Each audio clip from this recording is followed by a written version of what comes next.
Hi, Cedric. Hi, Betigo. Hello. Hi We are everyone. again on day two. Are you excited, Betigo? Yes, very much. I'm looking forward to sharing my insights and I'm looking forward to the interaction that will. Awesome. Cedric, I know you're always excited about this. Always, as Always usual. ready. Yeah, we had a very good session yesterday actually. It was very interesting to see the reactions and yeah, the I think having an investor invited to speak and to explain how they invest, it's also Mhm. yeah, very Hi, great. Nicole. Nicole's on mute. I think she is yeah. Hey Nicole, we are live actually, just for you to know. Great. Yes. Then I couldn't hear you for a second. I was wondering if you. Okay, Uh, and let me check. perfect. And you can hear us well, Nicole, right?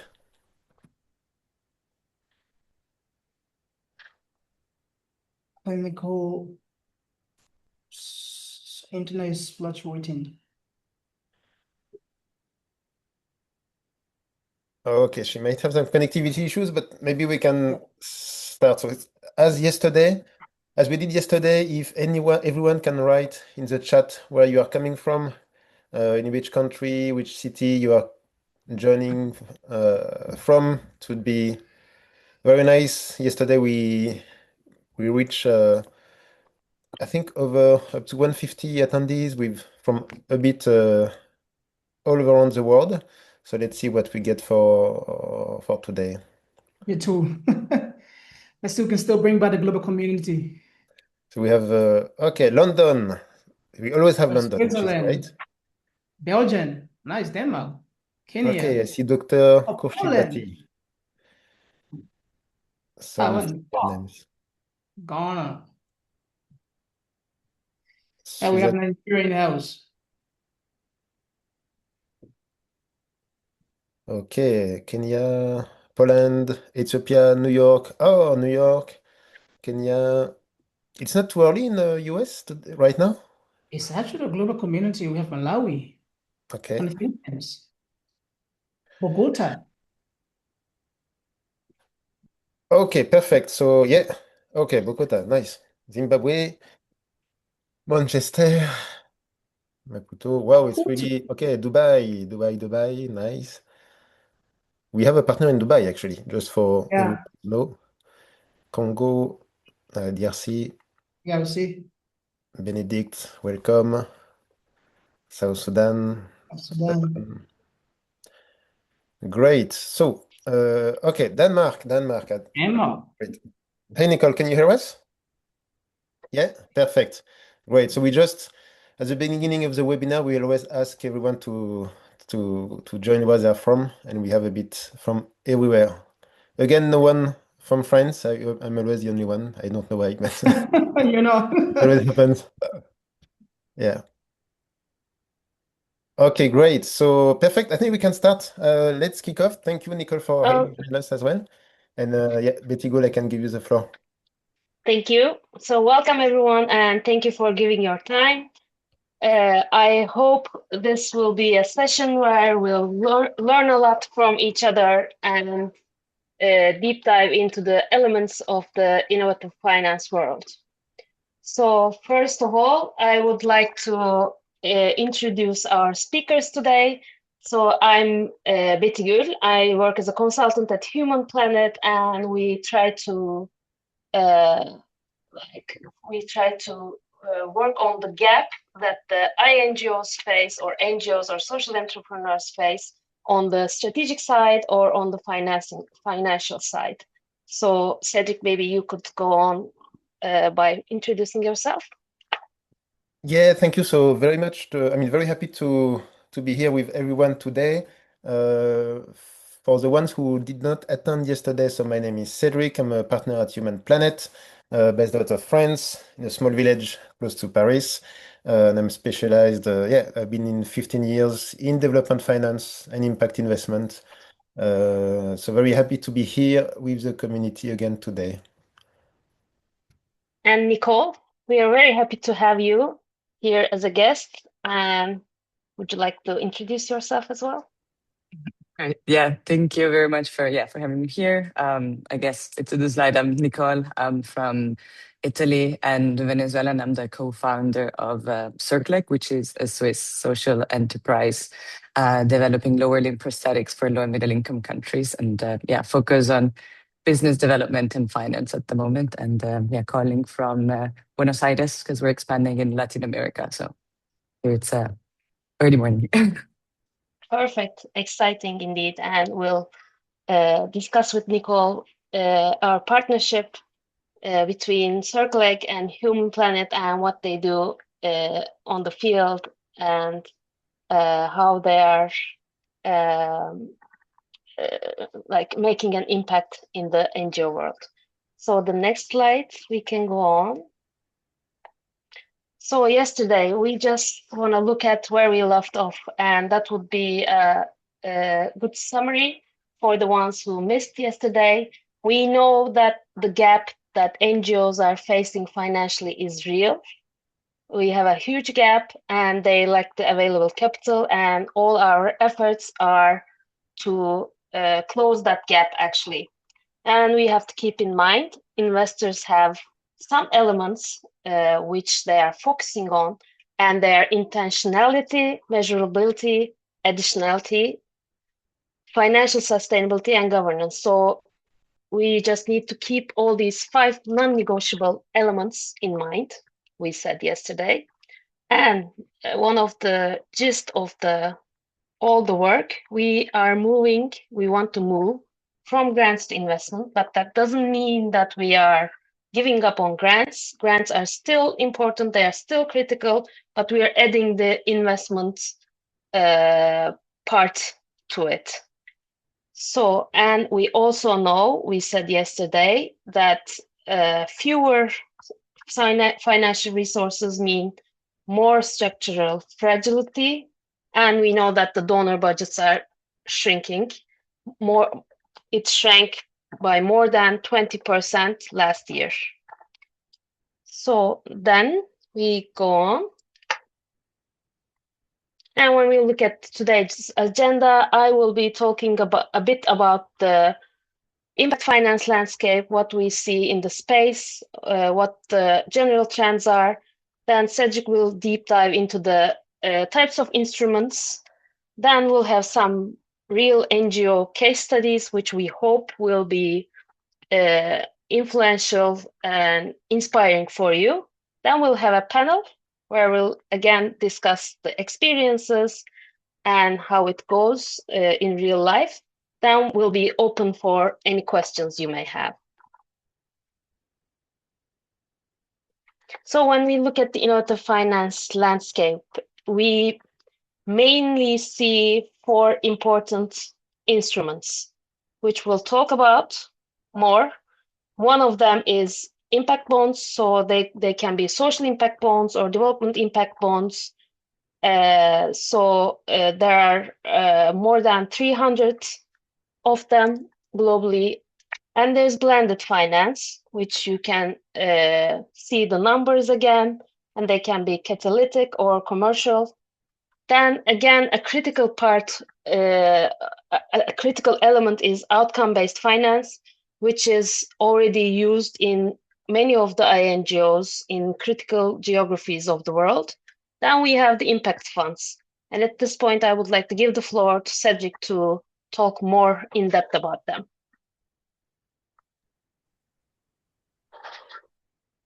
Thank you. So, yeah, I think the idea today is to deep dive a bit more into the different instruments. So we don't want to be too technical, but these are instruments that we have seen in the space that we structured ourselves. I think we have done more than 50 impact bonds to date for the last 15 years.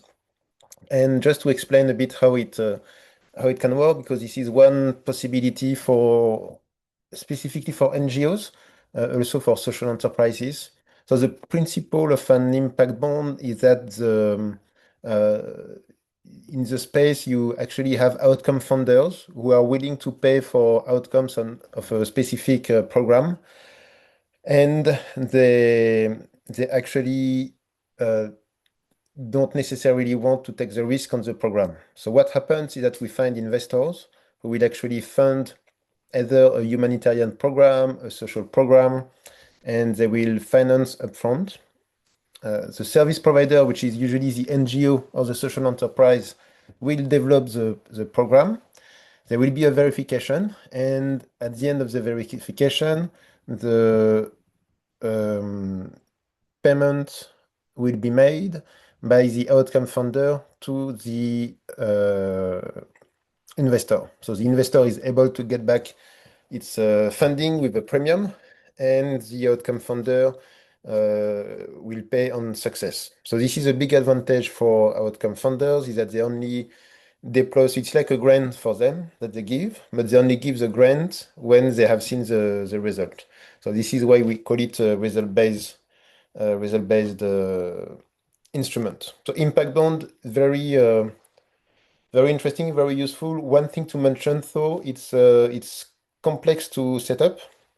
It requires time. Also, it requires and it's a bit costly to structure because you need lawyers and all these things.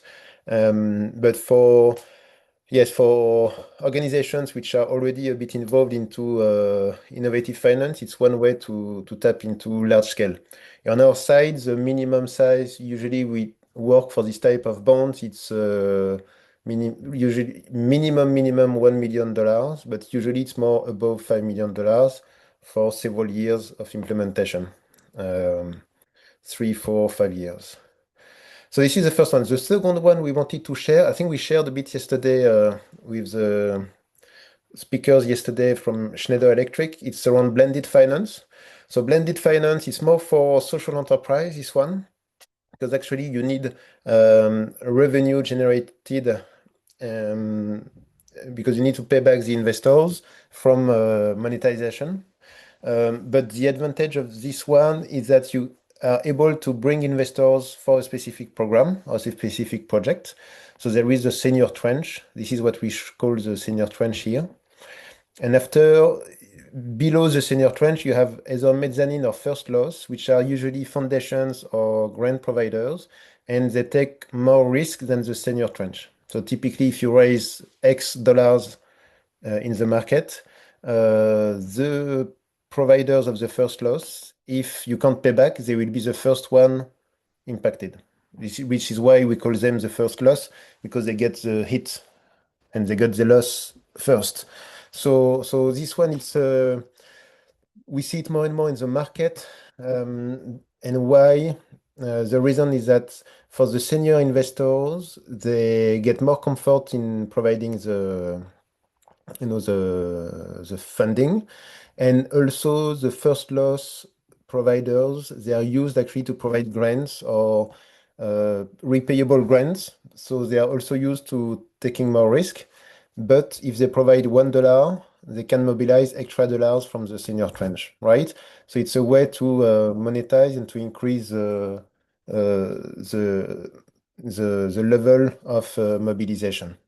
So one example here actually that we developed is in Kenya, where we worked on circular economy with SMEs. It was a program with our partners from Circle Innovation.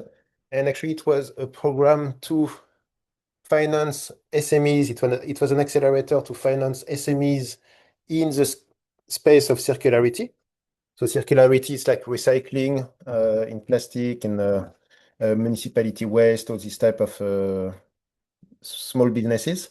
And we were able to secure loans for them. And in addition to the loan, a foundation came in and provided additional grants, repayable grants. But without these grants, they would not have got the loans, right, from the banks. So it's one way to do it, and we see it more and more. Okay, so today we are here to speak about the Human Planet Accelerator as well. So a few words on the accelerator. It's one thing that we have developed to support NGOs and social enterprise on mobilizing resources and getting access to investors and providing support on the overall fundraising process and getting innovative finance tools. So here you can actually apply to the accelerator through this QR code, and we will share a bit more during the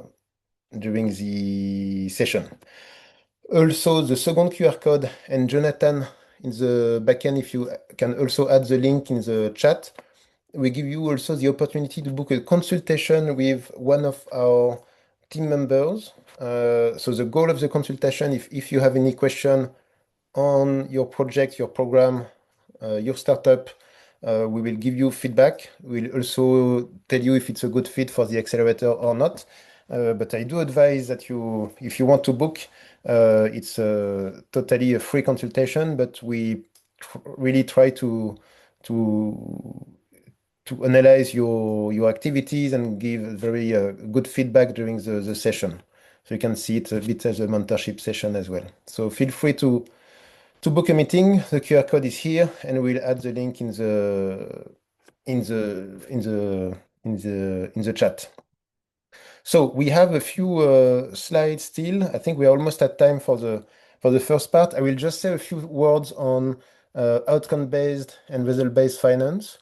I don't want to get too technical also, and after we will move to the discussion with Nicole. I think the idea here is to explain also the different types of financing. And I think this one is a bit more for NGOs, also for social enterprise. But this is what we see in the space when we support really high impact organizations. So the first one that you see here on the table is traditional grants. So I think everyone is used to it. The issue with traditional grants is that it's time limited, and you have to apply, again and again for the grant. And what we develop also is result-based finance and outcome-based finance.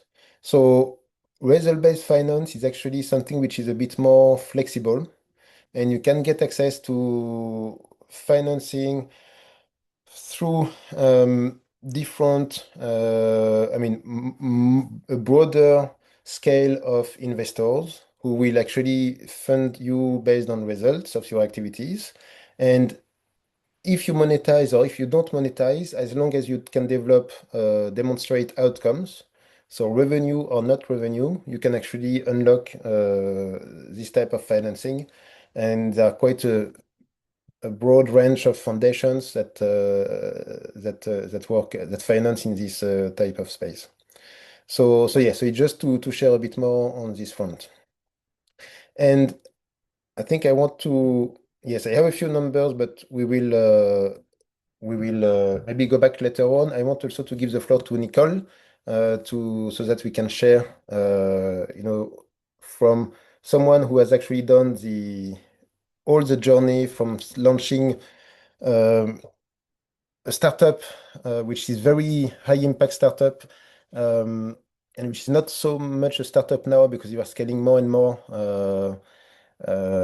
with a lot of success. So thank you again, Nicole, for having joined us. Can you hear us? You can hear me well, Nicole, right? Okay, perfect. Yeah, I can hear perfect. Yes. Okay, great. So thank you for joining us this morning. For your morning.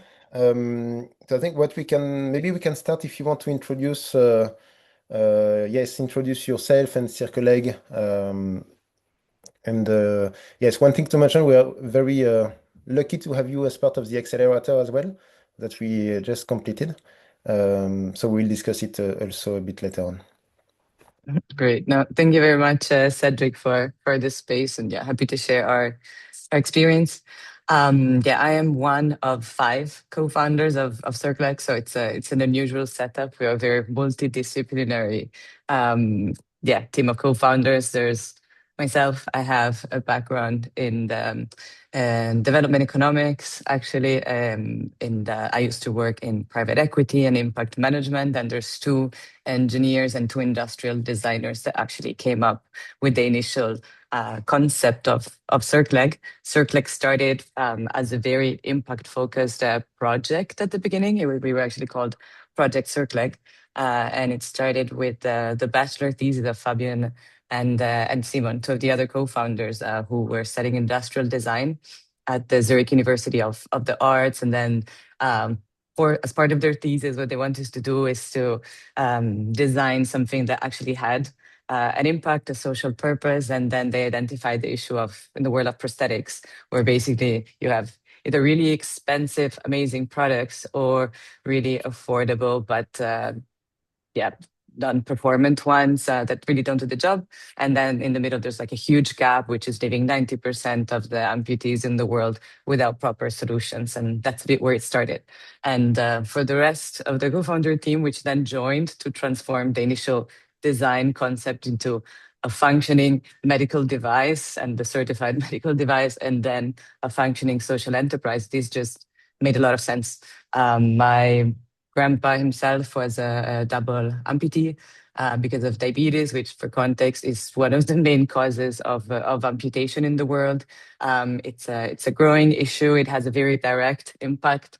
I used to work a bit in impact investing and so on, and for me, it was also nice to make the switch from the investment side to then more the investee. And I really also appreciated that the very direct journey. I mean, what we do has such a direct impact on people, where you go from not being able to move to being able to move freely and properly take over your life and activities. So it's been quite a great journey, which started 7 years ago. And we actually started as initially was a university project. Then we got some grant funding, and we were actually exclusively grant funded for almost 5 years, which was obviously great because we pretty much could do the whole research and development and the certification of the product, the setting up of the supply chain through grant funding, mostly coming from Swiss foundations.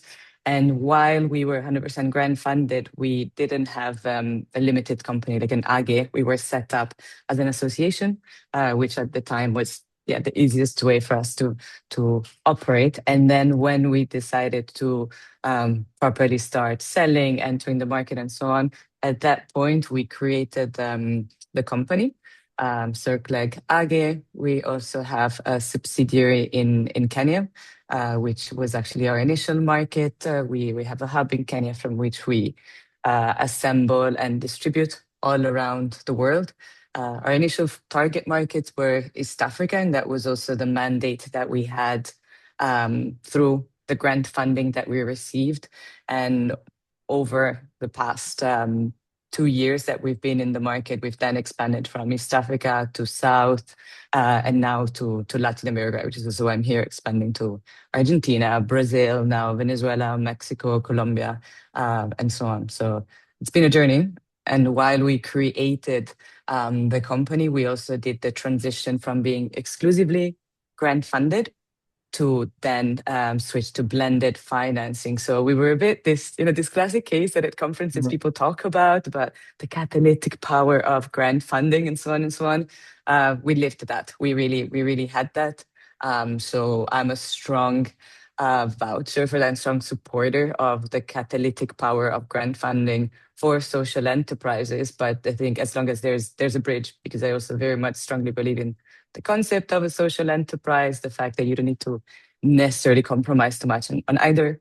So I think it's also important to talk about impact finance to show that there is the possibility of doing the bridge and the transition, but that it's also not easy and it's not direct. And it was great to have Human Planet also accompanying us in this process, because we felt like we were quite grant ready for the phase that we were in. I mean, we did fundraise over 5 million in grant funding. We could grow our team from like 5 co-founders to 25 people and so on and so on. And launch a product, certified, start having the first impact on the ground. But then it was also clear that we needed impact investment to grow. And that was a really different set of skills, a different pitch, a different proposal, a different type of material. So it was also interesting, over the past year to really transition from being grant funding ready to investment ready in that sense. And so, yeah.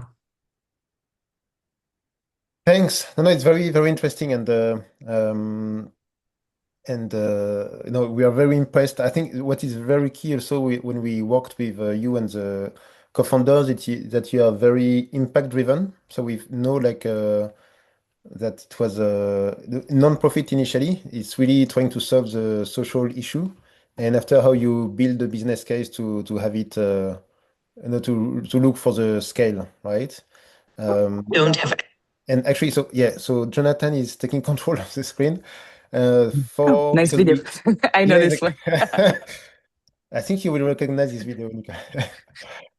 So we have, I think what is also always interesting is to show, images from of the impact as well. And in your case, there is a very nice video, I think, which is around 30, a bit more, a few seconds.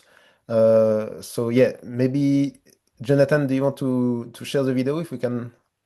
Absolutely. It's always good to show the real impact in real time. Yeah, and after we continue. There are 65 million amputees worldwide. Yeah, if you can put full screen, Jonathan, might be best.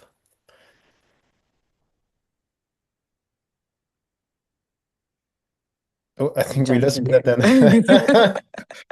Does he see We the- are a very visual company, so I agree. It's actually Yeah. quite nice to show the product, especially since prosthetics is probably not something that people have visualized immediately in their mind. So yeah. So he's just messaging me. I think his computer crashed or something. It's always doing a live webinar. It's always nice. We can jump back to the video later, or whatever. Yeah. I can talk a lot. Yes. Okay, so we continue the interview. We will show the video. So it's also a good reason for everyone to stay on the screen. I'm just verifying we are still live, right? Can everyone write? I mean, someone can write in the chat if you can still hear us. If we are still live. Yes, yes, yes. Okay, perfect. Thank you, thank you, thank you. You never know. It happened to us actually one day. We were speaking and we are not live. So Oh. perfect. So let's get back maybe to CircleX then I have few more questions. So yeah, as I mentioned, it's yes, so you are very impact driven and you shared also even some personally for you what was also your kind of motivation and your personal story around this specific topic. So I think maybe we can, before we start discussing around the business model, if you can share how you try to solve the issue, because the key point for you actually, I mean, for your model is around affordability and what is, the innovation, what innovation you are bringing in the market compared to the others, and how you want to use this innovation for more affordability to provide this product. Yeah, sure. I mean, where we basically focus on is on supporting this gap, this existing gap with we're combining a really, really good quality, like long-lasting functional prosthetic that has innovative design, maybe a deep dive into that, with accessibility. So trying to make it as affordable as possible, as long-lasting as possible, as comfortable as possible, and as performant as possible. Obviously, you end up always with a compromise. I mean, you can't have it all, and there's a reason why there's differences, in prices and so on. But in general, for us, it was important to increase access to good quality prosthetics that last a long time, that also perform in hard conditions. Because also the great majority of amputees around the world don't work in like perfect European roads and certain levels of humidity. So we basically developed a modular lower limb prosthetics that, can last up to 5 years or more, which is a long time for the industry. Like normally, often patients, especially with high-tech solution, you tend to have to switch your system every 2 years or even less. With low quality ones, you tend to maybe like the feet last 6 months or less, and then you're back to zero, where you have to solve the problem. So for us, it was important to design something that was performant, durable. It's waterproof, it's dustproof, humidity proof, and it's also smart in design in the sense that it's adaptive to a really wide set of amputees. So from people that are just starting to use the system and need like a lot of stability to people that want to be really active. And normally what you would need is many different products for different needs. And instead with us, with this one single kind of kit, it basically covers a wide need, a wide set of needs.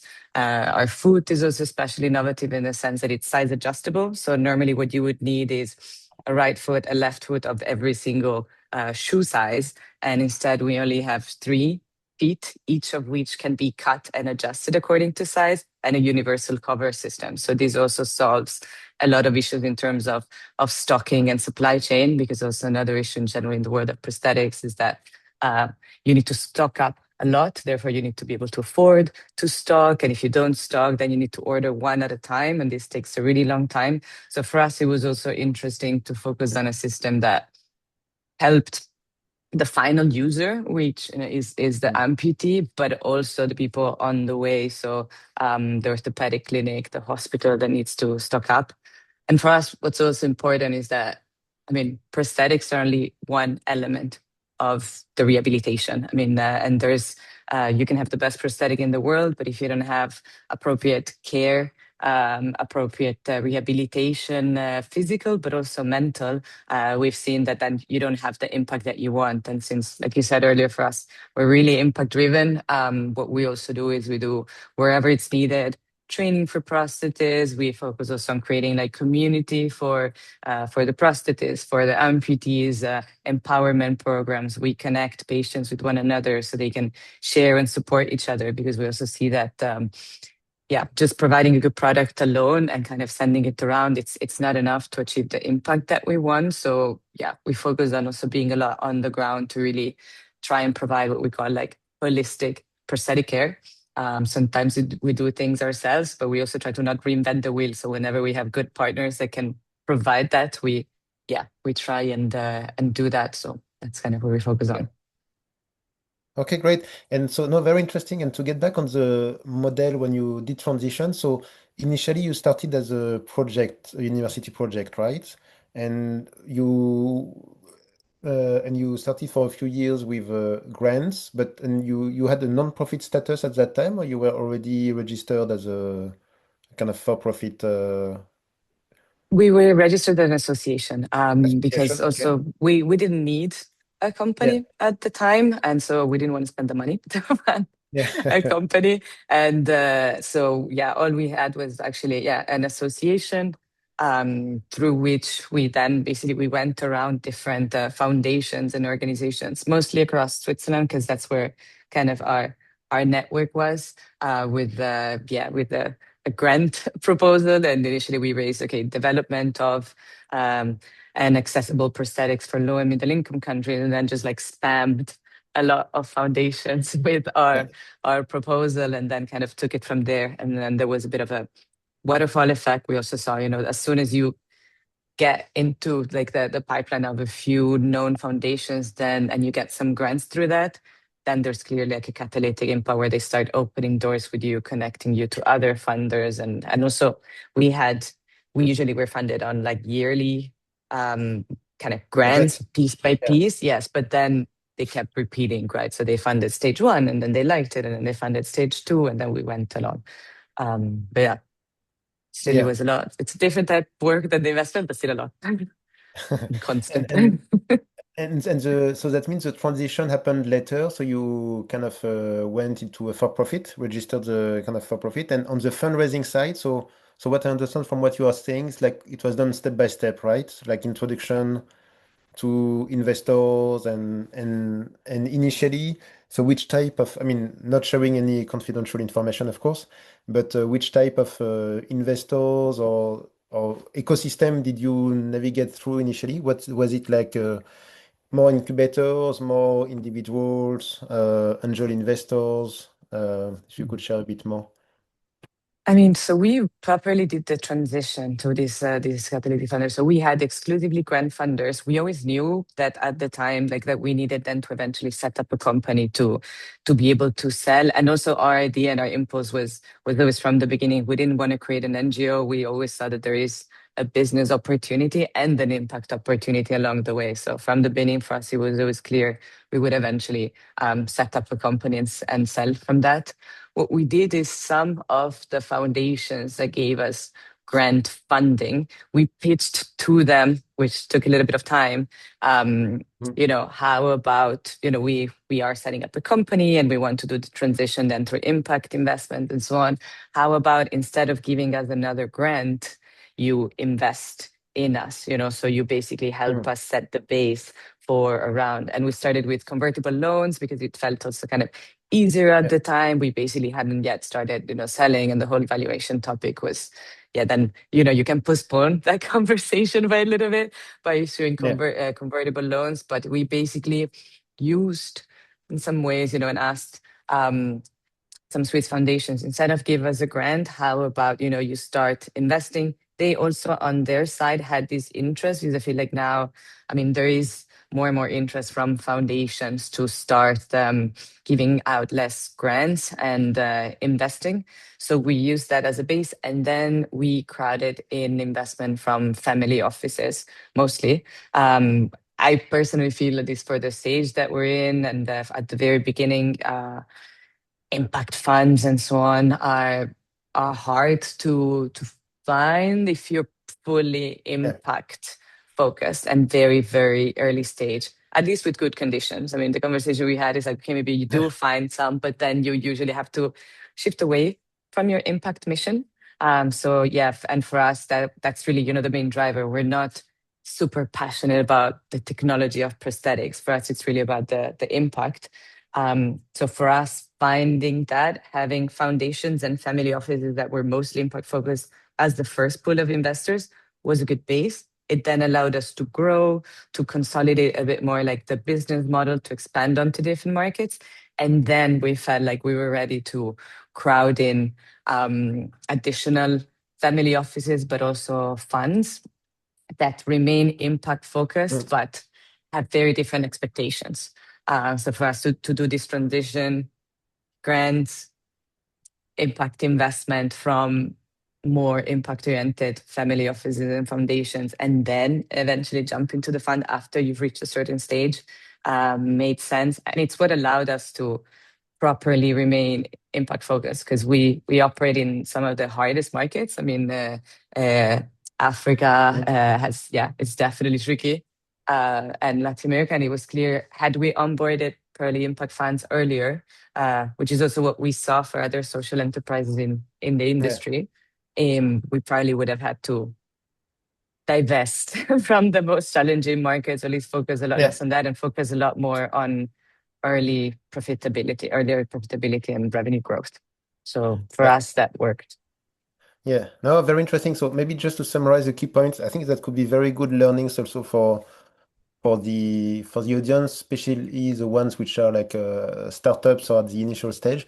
I think the first one on fundraising, as you mentioned, there is always a question on valuation, right, from the investors. So what we also recommend, what is like the practice when you are in the very initial phase of fundraising is really to go with the convertibles and not to set the valuation from the early investors. Because if you set the valuation too high, it will be difficult to do the next round. And if it's too low, you will get diluted quite a lot.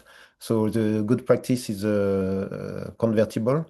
And after, I think one thing you don't say, but we guess, is that you have to knock at many, many doors as well. Like you need to get a lot of no before getting a yes, which is a lot of efforts and even mentally, and you need to be very resilient. So it's number two. And and number three is also, as you mentioned, is like the goal is not actually only fundraising, but fundraising with the good conditions, right? So it's the same. Sometimes there can be some big funds and some very good names, but they will give terms which are not the right ones. So it's sometimes difficult to pass instead of giving a huge discount to a fund or a big name. And for us, we have even seen actually stories like cases where the startup will fundraise with a big fund, and actually the fund can force the startup to close doors actually. So even So if they are not satisfied with the results and they don't, it's not, they don't want to spend too much time with the startup in their portfolio, instead of selling their shares, they will just close down the whole startup because they have some specific clause. So yeah, it's very important not to give too much away too soon. Yeah. Exactly. Great. So maybe one more question on maybe on where you are today, and like on moving from the past to a bit on the future. And also if you can share maybe what's ahead of you, what are your plans in terms of scaling and for the next few years. Actually, No, now related to we're that, I would Did like to you? chime in as well.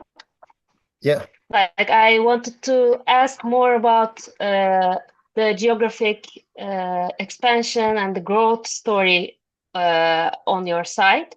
So you said like now you're going into Latin America. Like, so while you're doing that, what were the challenges? What were the advantages you faced? So if you could tell us a bit about your growth.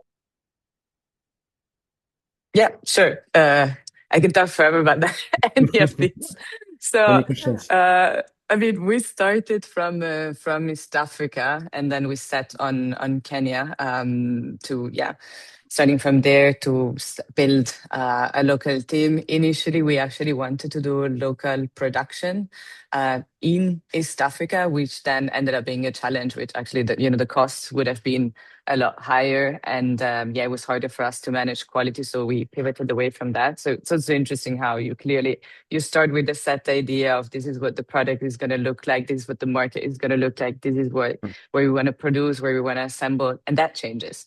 You learn, you have an idea, and you need to be ready to like adjust and change your ideas, and then also defend your changes and why you make such decisions to the people that have funded you based on the initial plan.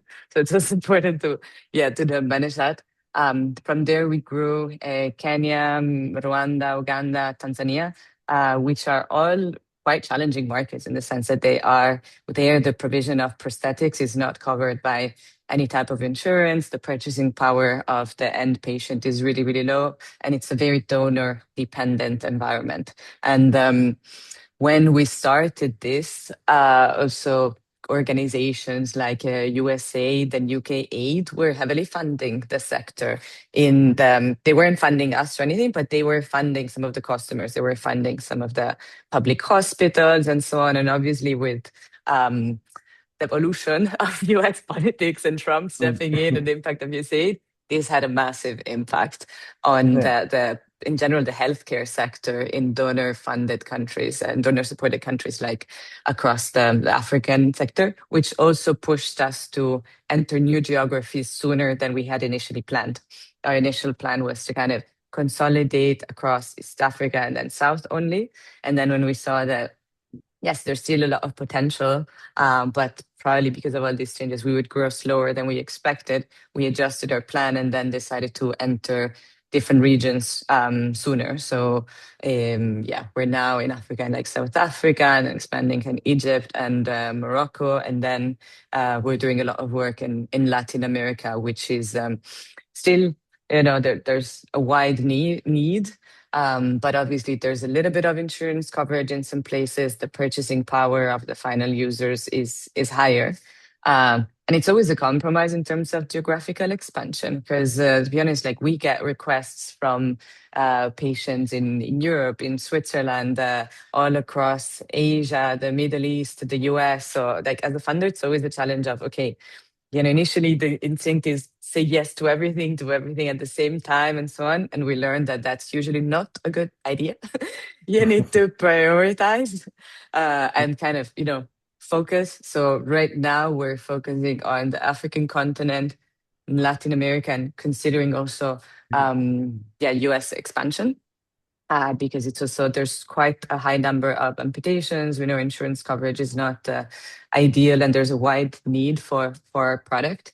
But as well, we are also considering expansion across Asia. The reason why we mostly haven't done that yet, it's also because of knowledge and skills within the team. Latin America felt easier, like even because of culture and language. My family is Venezuelan. I speak the language. We had context and so on. So sometimes also when it's about growth expansion, Mhm. you need to be quite opportunistic in that sense.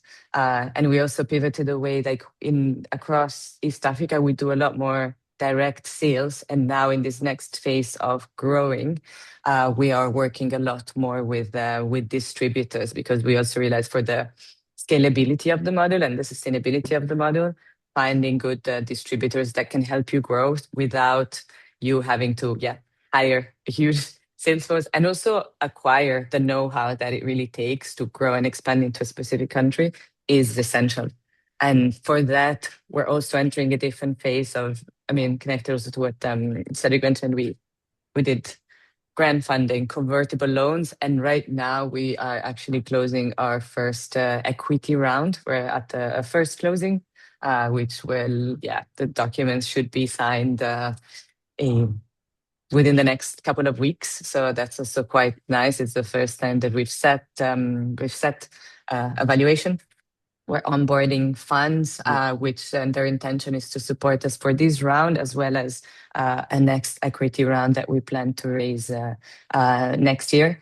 And it's also interesting because now when you onboard those impact funds, we feel like there's clearly a transition to, like, it's a different ball game, but in a way that we also feel at the stage that we're at, where we have a validated product, we're opening up different markets and so on, and we continue to grow. It's also nice to onboard a fund that will not just provide capital, but also knowledge, know-how, and network that can help you scale in this next phase. So while we had more like cautious growth and cautious geographic expansion at the start, we feel like also thanks to the new investment funds that we are that will now basically become part in some ways of the management team, we will then be able to grow faster and across geographies, and also venture new regions. For us, this is not the case for everyone. We found a fund that is very specialized in our industry. They focus on funding companies that provide assistive technologies focused on low and middle income countries. So that for us was nice usually, and it's a very niche thing. And that's also why we feel, okay, we're not just getting funding, we're getting management support, we're getting network, we're getting know-how. So we feel like that also gives us a kind of a boost and an addition to the team, not just in terms of funding, but power in a sense, and skill. It wasn't the case with the previous funders, which were great, but not as knowledgeable in that sense, and mostly focused on providing capital and moral support. Let's say, in that sense. No, great. No, it's very impressive. Yeah, and having and also like one thing is like also the resilience of your team and the complementarity like between the founders in the team through the whole journey. I mean, what we have seen during the few months, it was very impressive. Um, and I think we wanted to keep some time also for Q&A from the audience. So if there is any questions, don't hesitate. What we will do, actually, I have the video, so I will share my screen, and because it's always nice to see also What we do. video live. You can see my screen. Oh, welcome back, Jonathan. No, my laptop crashed. I'm so sorry. Okay, so I will share my screen. I'll put the sound on. Okay, I think it's like 42 seconds. Yeah, 42 seconds. Yeah. There are 65 million amputees worldwide, but 90% don't have access to prosthetic care. We changing that. At Circlec, we flipped the script and developed the prosthetic for the 90%. High quality, affordable, smart modular design to shorten fitting time and reduce needs. Built for income. We have launched in Kenya. Now we are scaling across Africa and Latin America. Clinics on board, and demand is growing, lives are transformed. We are providing freedom and ability for everyone. We have a great marketing team which makes really nice material. Yeah, it's very You nice. should check our social media and Yeah. Great, very nice. No, no, very, very nice. Yeah, marketing. I mean, also to see we know we see it's I mean, from the ground, from the team as well. It's yeah, very well done. Great. So Thanks. we can move to Q&A. Maybe before we move to Q&A, I just want to, first of all, to a big thank you, Nicole, for having shared all the insights from your journey with the Circle team, and I think I'm sure it's very useful for the audience, for everyone in the call. So thank you again. And I know it's a early morning for you also. So it's great to have you. Um, yeah, so I think I'm sharing still my screen, right? So if anyone wants to, I think I will put first for the accelerator to apply or to get on the website. So this is this QR code.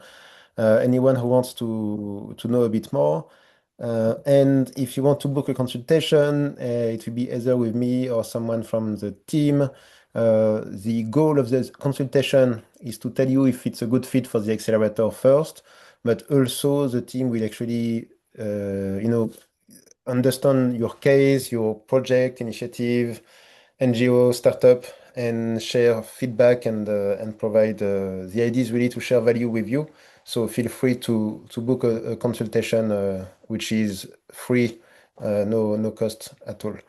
So great, and yeah, maybe we can move to the Q&A. Jonathan, do we have a few questions in the chat for us? Yes, Cedric, thank you. We have a couple of pre-submitted questions from the community. So we'll just read them out to Nicole, Betigo, and you. And then to the community right now on this call, please head over to the Q&A and leave your question for Nicole, Cedric, or Betigo. So the first one here we say, this one is for Nicole and you, Cedric. For the funders and NGO leaders watching who know they need to move beyond grants, but do not know where to start, what is the one thing each of you will tell them? What advice would you give to them? So where to start, actually? Yeah. Okay, Nicole, you have 15 minutes to.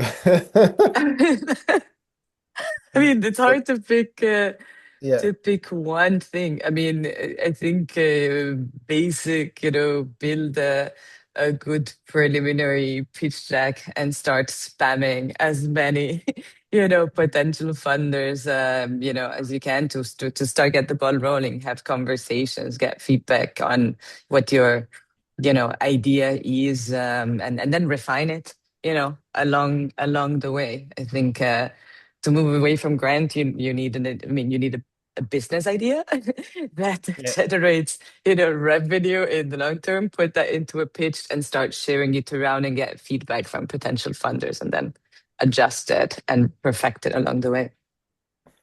I would just like to add something. Like I would also take a step back before preparing the pitch. I would take a picture of the like the conditions and the status of the NGO and really spend some time on discussing the theory of change or the impact metrics, just like as a focus group even, because that will be the gist of the deck, the pitch deck.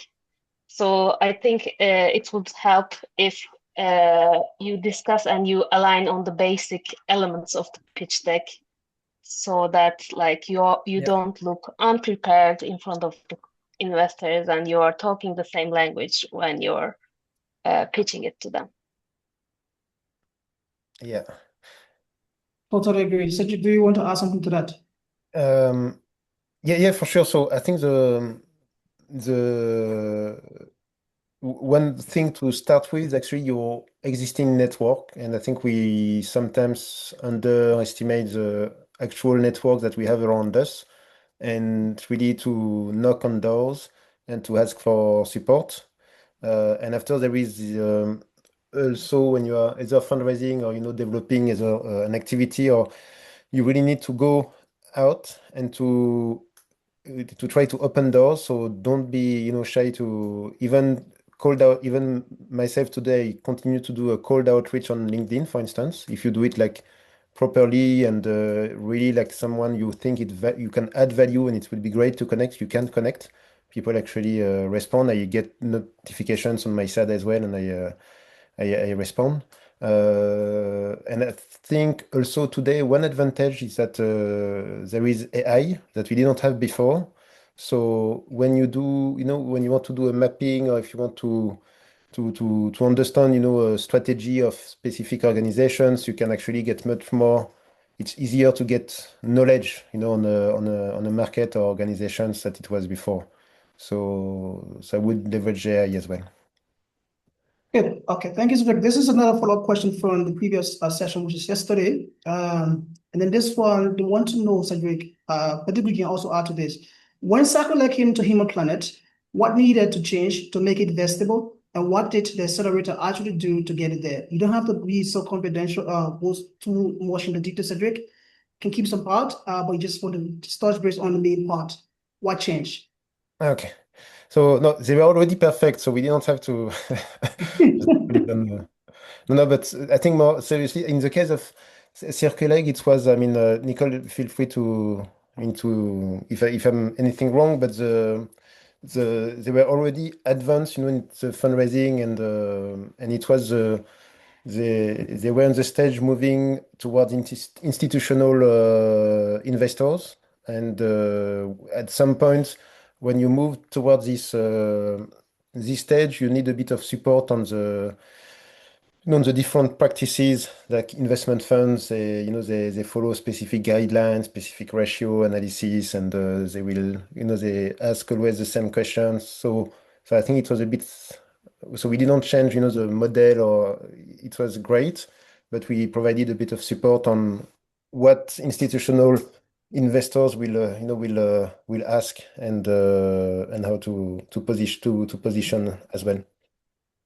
Yeah, first it was a lot about kind of strengthening the business case and strengthening the way that we present the business case and back up the financials towards investors. So it was really also about like perfecting the data room and the backstory to better, defend our claims, not just in the face of grant funders or family offices, but funds who do expect something different. And clearly, Human Planet, you better than us, what they really expect, and they really helped us to build a strong and coherent story across. Awesome. Thank you, Nicole, and thank you, Cedric. We have roughly 2 minutes to wrap this up. Before we go, just one question for you, Nicole. On 59 seconds, what advice would you give to any founder in the room right now listening to you that want to start a business? Just start, just get with it, I think it's just go for it, try. It's a wild ride. Do it with the right people, I'd recommend. I personally very much value the fact that we are several co-founders, and it's nice to have good company along this crazy ride. I would not want to do this alone. I think it's much nicer when you share this journey with nice people. So those are start with the right people.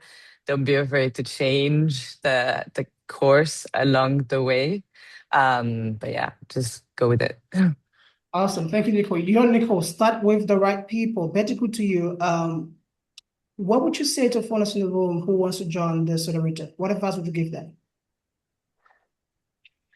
My advice would be that they should be ready to answer many questions from our side, and they should be ready to dive deep into the financials, into the, as I mentioned, into the theory of change, and that's all done to make a perfect, good pitch deck, and then we'll be outreaching to the investors together to get some good news from them.